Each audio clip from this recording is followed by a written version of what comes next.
All right, so I learned about this new tool recently called gitui. I found it when I was looking for command line Git tools, and it's actually pretty awesome. It's got a terminal UI. You can see that you've got unstaged and staged changes, and you can see the diff here on the right.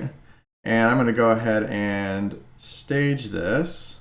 That's staged and ready to go. We can do a commit, and we can say, obviously Luke was the first person to commit to the Flutter repo.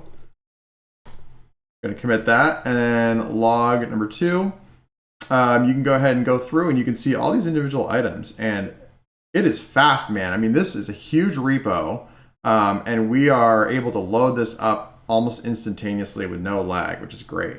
So we are going to go look for this commit here from Kate, and it's got a very basic guideline to what was changed, but we can go in further and we can see these changes here.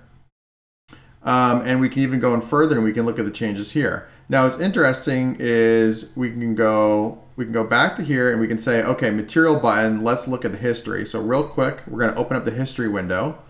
Loads again really quickly. We're going to go back and then we're going to check out the blame for material button. And we'll see how long this loads. That was actually pretty fast. And so here we've got all of the blame for this file, and it is quick. Fingers on the home row. I'm loving it. So maybe check it out, see if it interests you. It is called gitui. Thank you.